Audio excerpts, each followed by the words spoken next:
Daniel Irurah is my name.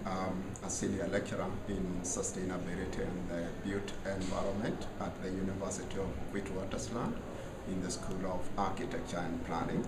And my main focus is on the whole relationship between buildings, cities, and housing in relation to the socio-economic environment as well as to the ecological systems and the resource systems, and in particular looking at energy as a key focus area, mainly because of its relationship to climate change and greenhouse gas emissions.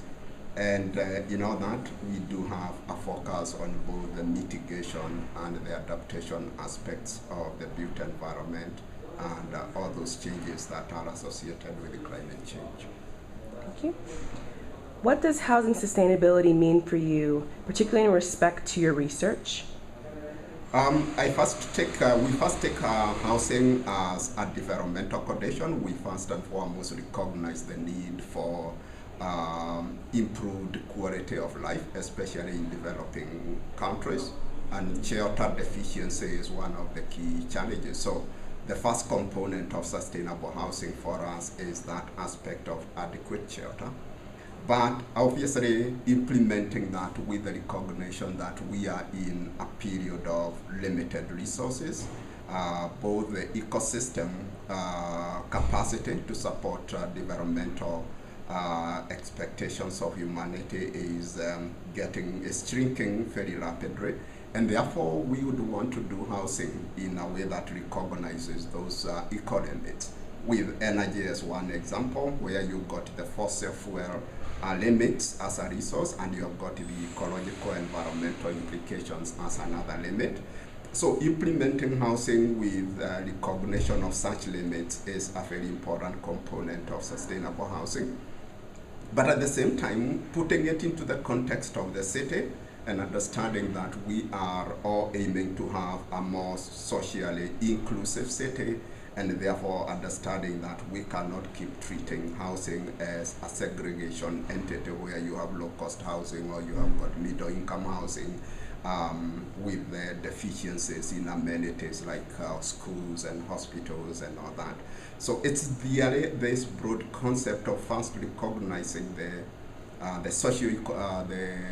environmental limits, ecological limits, but at the same time ensuring that we are delivering the socio-economic benefits associated with housing and the inclusive city. Okay. What do you think the key questions are in developing countries regarding sustainable housing? Well, it is exactly that. One, we must recognize the need of what we really call the housing backlog, that we are now recognizing urbanization without appropriate housing, which obviously leads to slum.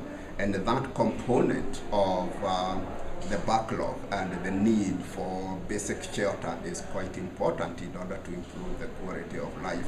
And I guess that is slightly different from what one would get in a developed country, like in Europe or like in the USA. So that component of backlog is so important, and that's why the idea or the concept of dealing with the slum or upgrading slum settlement keeps cropping up within developing countries. That's one component.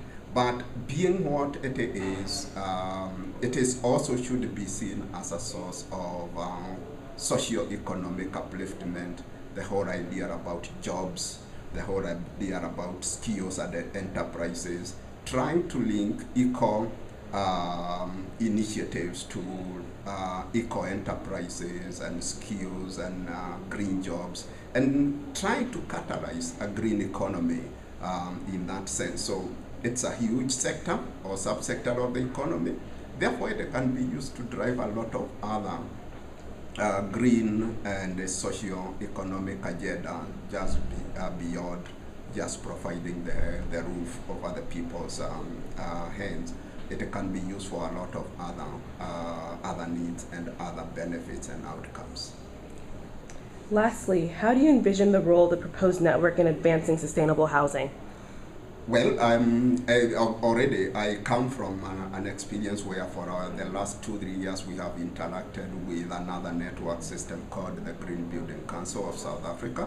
And I have seen the benefits that come when platforms are created for different stakeholders who normally don't necessarily associate or interact with each other, say architects and developers, materials manufacturers and architects or planners. When you create platforms where meaningful exchange can happen between those stakeholders and role players, they start reinventing the new interpretation of what sustainability means, what green building means. And when they do this together, they are likely to achieve more mileage, better outcomes. And therefore, my hope is that this network will help us to bring together not just the academics and those who are dealing with appropriate technologies on the ground and those who are dealing with the municipal planning issues.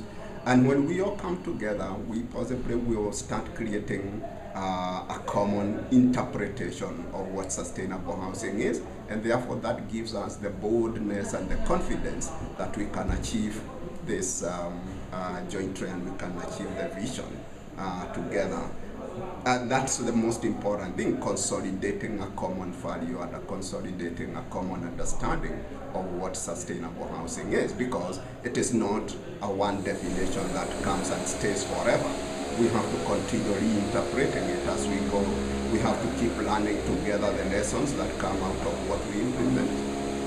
And that way then the concept will grow and we will find ourselves accumulating experience jointly and collectively, rather than the pattern and manner it is happening now, where there is a mono approach or each discipline and each role player following its own line of interest, but never having the opportunity to come together and consolidate and cross-reflect about the lessons.